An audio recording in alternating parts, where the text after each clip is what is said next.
The Girl with the Coffee Mug. Act 1. The Calm Before the Storm.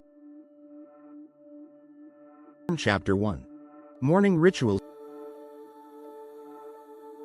The sun had barely crested over the skyline, casting muted rays through the half-open blinds of Lena Carter's apartment.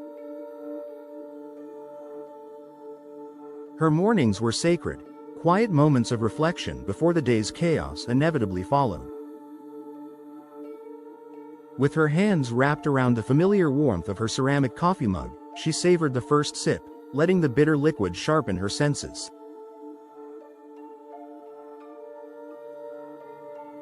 The mug was a simple thing, black with a single crack that ran down the side, a flaw that, in a strange way, felt like her own. Outside, the city hummed to life. The clatter of delivery trucks, the distant honk of impatient commuters, the low murmur of life that stretched into the sky. Lena turned her head slightly, catching a glimpse of movement across the street. A man stood by the lamppost, his head bowed as if examining something in his hands, but her instincts told her otherwise. She stiffened, her grip on the mug tightening. Who was he? Why was he standing there? She had seen him before, just yesterday, lingering by the same spot. He looked harmless enough, blending into the sea of strangers she passed daily, but something about his presence tugged at the edges of her mind. A shiver ran down her spine, despite the warmth of the coffee. She set the mug down carefully on the kitchen counter, her eyes not leaving the figure. He looked up then, as if sensing her gaze. Their eyes locked. Lena felt her breath catch in her throat. It was subtle. A flicker in his expression, the slightest narrowing of his eyes, that made her pulse race. She turned away quickly, cursing herself for letting paranoia get the better of her. But the gnawing sense of dread wouldn't leave. What if it wasn't paranoia?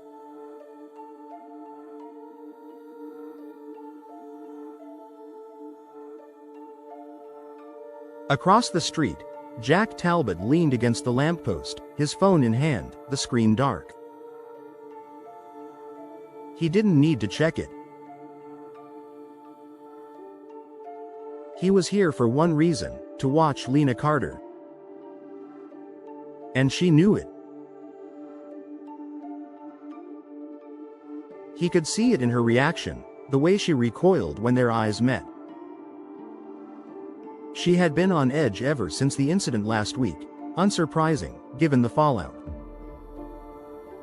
Nathaniel Drake had warned him that Lena was sharp, but Jack hadn't expected her to be this perceptive.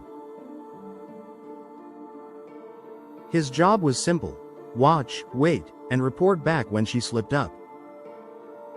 But watching Lena was starting to feel less like surveillance and more like a test of his own resolve. He pocketed the phone and turned, disappearing into the crowd. He didn't need to push her yet. Let her stew in her own anxiety for a while longer. People made mistakes when they were afraid.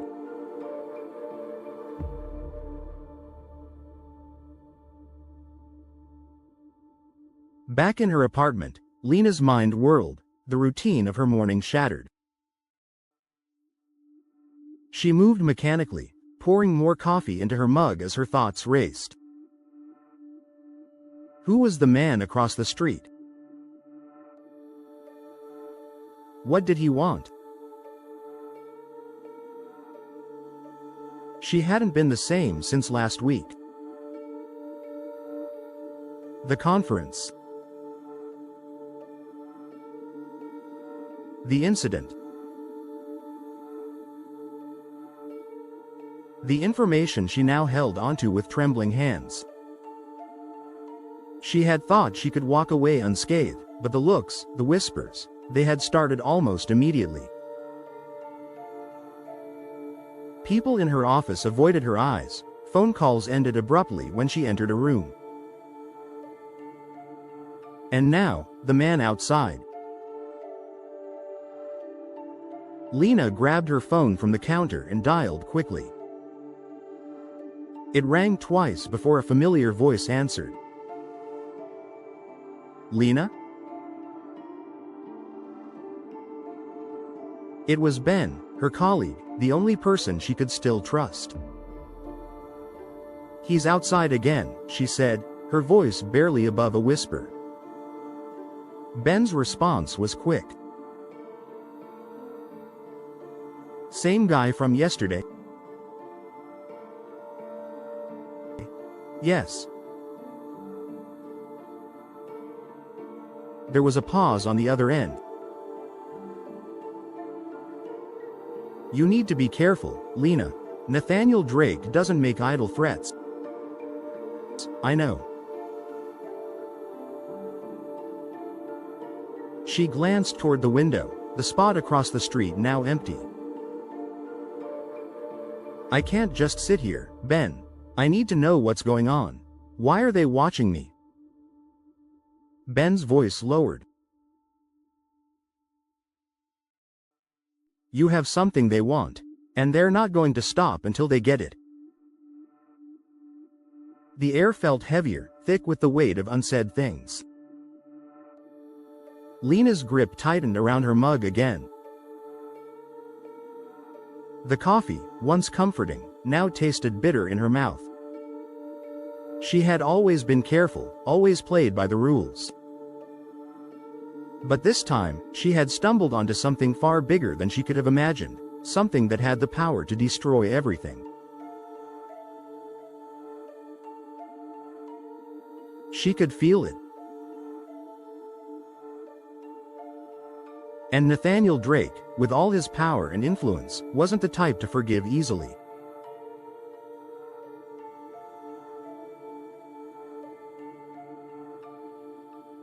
In the shadows of a high-rise downtown, Nathaniel Drake watched the city below. His office was pristine, all clean lines and gleaming surfaces, but there was a coldness to it that reflected the man himself. He was accustomed to control, to things going his way with little resistance. But Lena Carter was proving to be an unexpected problem. His fingers drummed rhythmically on the desk as he replayed the events of last week in his mind. Lena had been a mere pawn, a cog in the wheel of his grander schemes. But pawns had a way of becoming dangerous when they wandered too far. And she had seen something she shouldn't have. Nathaniel's eyes narrowed as he thought of Jack Talbot, the man he had sent to keep watch. Jack was capable, ruthless when necessary, but Nathaniel could sense that he was wavering. Lena's vulnerability had a way of stirring up misplaced loyalties in men who should know better. It didn't matter. Nathaniel's patience had limits, and Lena was nearing the end of hers.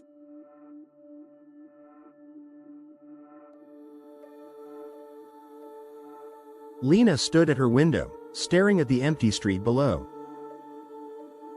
The man was gone, but the unease lingered like a bad taste in her mouth. She felt trapped, boxed in by invisible forces closing in on all sides. There was no turning back now. Whatever Nathaniel Drake wanted, whatever he thought he could take from her, she wasn't going to let him win without a fight.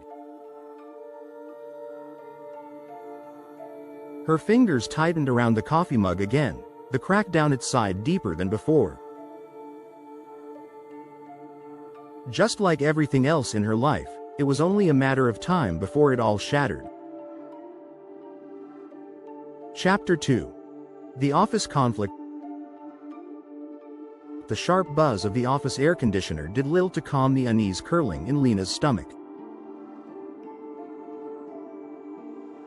She walked through the sleek, glass-paneled lobby of Yates Industries, her fingers wrapped tightly around her coffee mug, feeling its familiar warmth against her skin.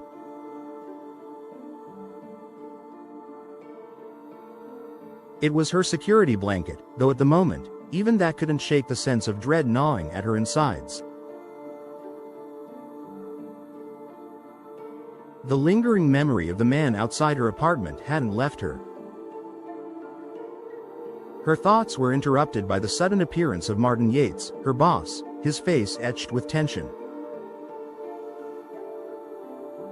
He stood near the corner of the open-plan office, his tailored suit crisp, but there was something off. His jaw was clenched tight, and his eyes darted in her direction like he had been waiting.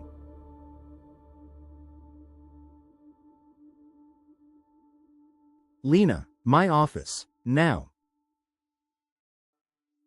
His voice was cold, clipped, with no room for argument. Her heart leapt into her throat. She hadn't done anything wrong, had she? She quickly scanned her mind for anything that might have caused this, but came up blank. Martin wasn't the type to call her out for something trivial, and his demeanor told her this was anything but. The walk to his office felt longer than usual, the thrum of keyboard clacking and low murmurs from her coworkers barely registering in her mind. Something was wrong. Her fingers tightened around her coffee mug as she tried to hold steady, feeling the weight of every step as though she were marching toward an execution.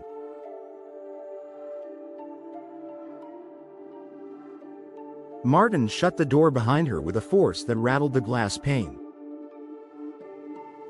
He moved behind his desk, his posture stiff, his eyes hard as he stared at her. "Have a seat, Lena." The words sent a fresh wave of tension through her body. She didn't sit. She couldn't. Her legs felt locked in place, rooted to the floor. "What's going on, Martin?" she asked, her voice tight, cautious. He didn't answer immediately. Instead, he reached into the top drawer of his desk, pulling out a manila folder, its edges worn, like it had been handled too many times. He tossed it onto the desk in front of her. The folder landed with a soft thud, but it felt like the sound echoed in the room. Lena stared at it, confusion setting in. "That's the Peterson file," Martin said, his voice low and accusatory. "It's gone missing." Lena blinked, her gaze flicking between him and the folder. What do you mean it's missing?" "Don't play dumb with me, Lena," he snapped, cutting her off. "This file was on my desk last night, and this morning, it's gone. Vanished. And you were the last person in my office before it disappeared." Her breath caught, her pulse quickening. She felt the weight of his words crash down on her, pressing into her like a physical force. "Martin, I swear, I didn't touch that file. I don't even know what's in it." "Funny," he said, leaning forward with a steely glare. "Because the security footage says otherwise." The world around her began to spin. Security footage? Her mind raced. She hadn't touched the file. She had barely even noticed it. But the accusation in Martin's eyes felt sharp, like a knife poised above her. "I don't understand," Lena stammered. "You're saying there's footage of me taking it?" "There's footage of you in my office after hours," Martin said flatly. "Care to explain what you were doing there?" Lena's hands tightened around the mug again, her knuckles turning white. "After hours? I wasn't in your office after hours. I left at 5. Martin leaned back in his chair, a faint sneer tugging at the corner of his mouth.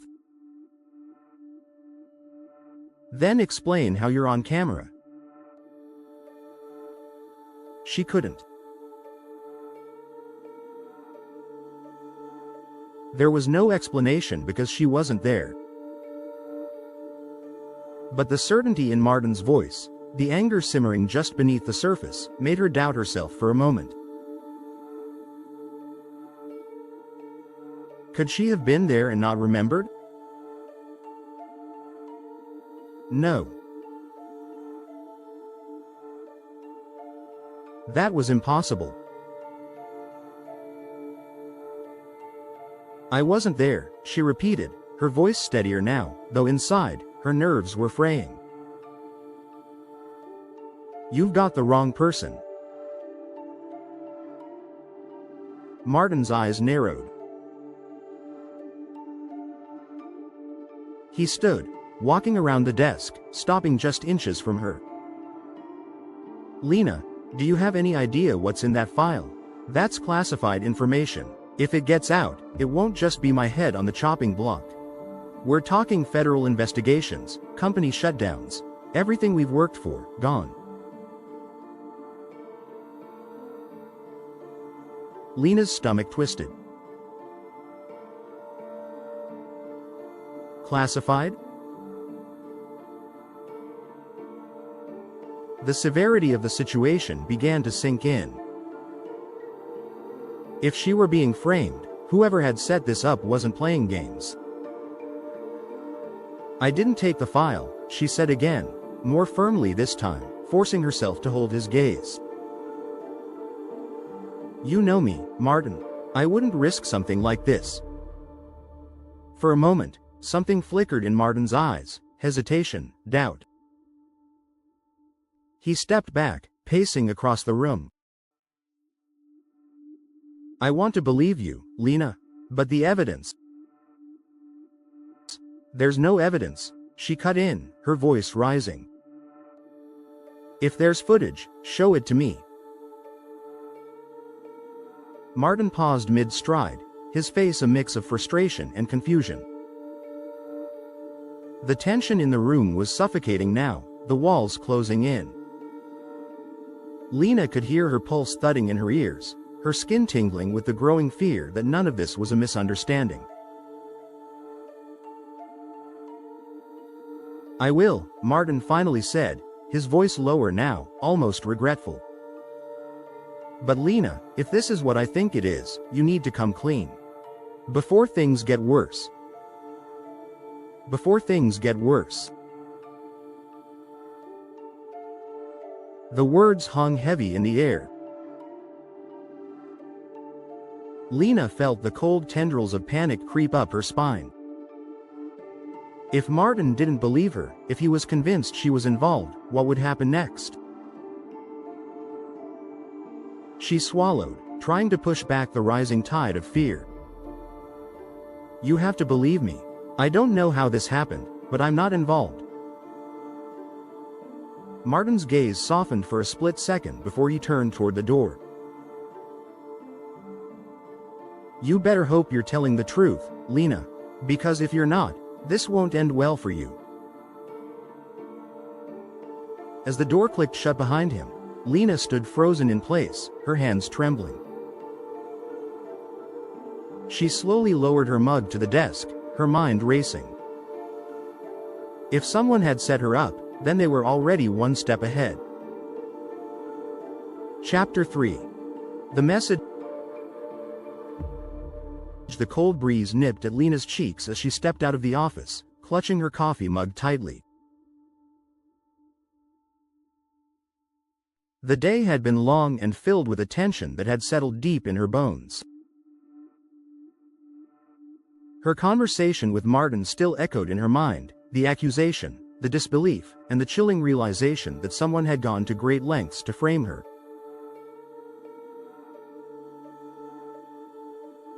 As she made her way down the crowded street, her thoughts spun like a whirlpool.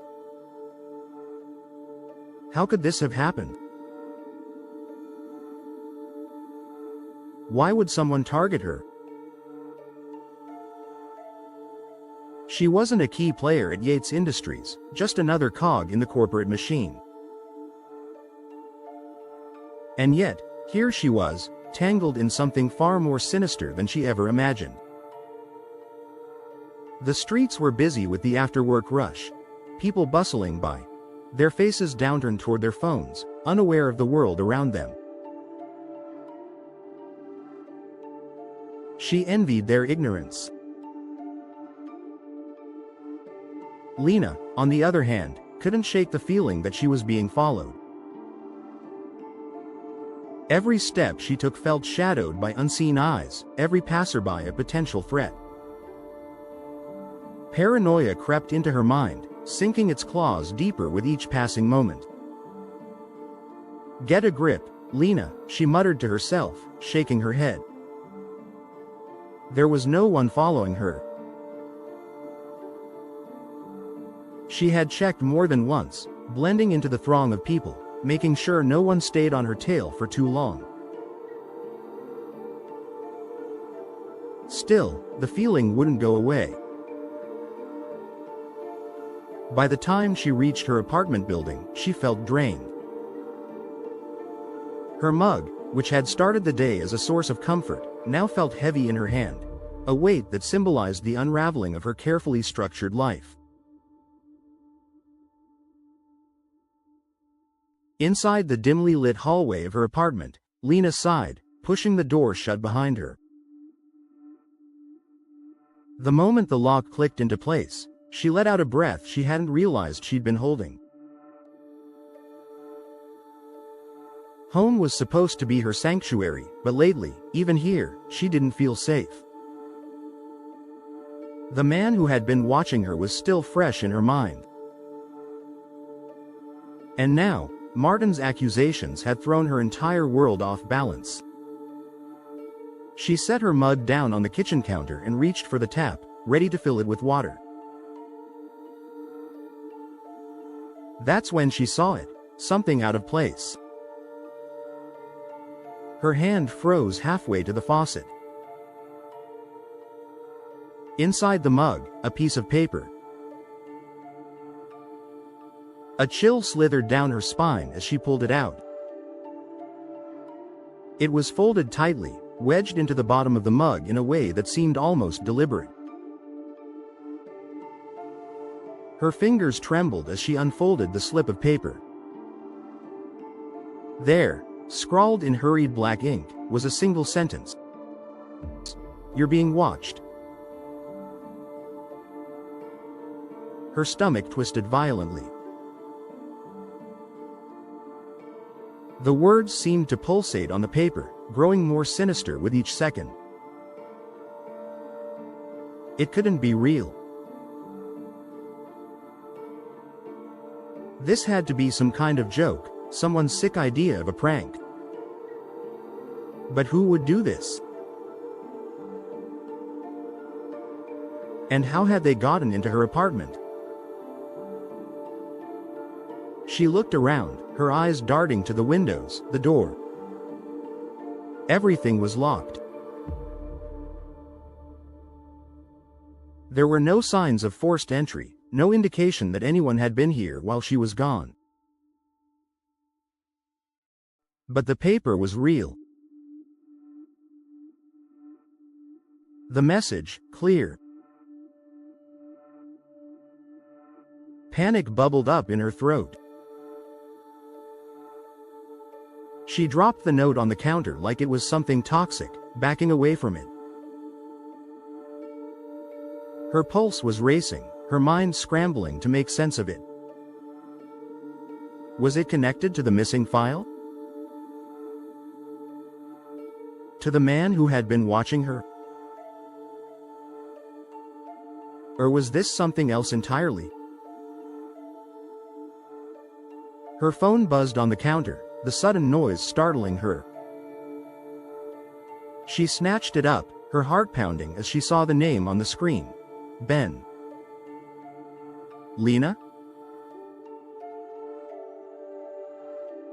His voice came through the line, urgent. I've been trying to reach you for hours. Where the hell are you? I'm home, she replied, her voice strained, still staring at the message on the counter. Ben, something's wrong. What happened? Did Martin come down harder on you? No, it's not that. She hesitated, the weight of the situation pressing down on her. There was a note in my coffee mug when I got home. It says I'm being watched. There was a pause on the other end of the line, and when Ben spoke again, his voice was low and serious. That's not a prank, Lena. You need to leave your apartment. Now. His words sent a jolt through her, panic sparking into full-blown fear. What? Why? Who would? No time to explain, he cut her off.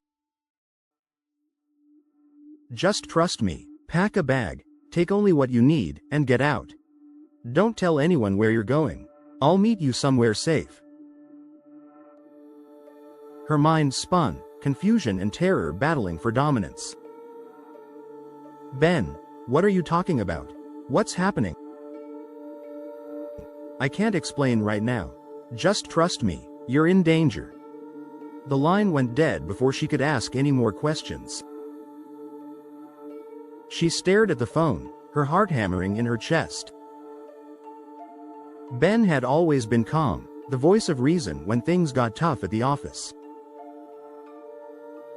If he was telling her to leave, something was seriously wrong. Lena didn't wait to find out what. She grabbed a duffel bag from her closet, throwing in clothes, her laptop, and the essentials. The mug sat on the counter, the note still inside. She grabbed it at the last second, shoving it into her bag. Whoever had left that message wasn't going to get away with this. Her mind raced as she slammed the apartment door behind her. The city was dark now, the streetlights casting long shadows on the pavement. Every sound felt amplified, the rustle of wind in the trees, the distant murmur of voices from a nearby alley. She didn't know where to go. She didn't know who was following her or why. But one thing was certain, she wasn't safe. Not here. Not anywhere. As she disappeared into the night, her phone buzzed again. Another message. This time, from an unknown number. You're running, but you won't get far. Her blood ran cold. She slipped her phone into her pocket, her mind whirling with questions she had no answers for. Someone was playing a game with her life, and Lena had just become their pawn.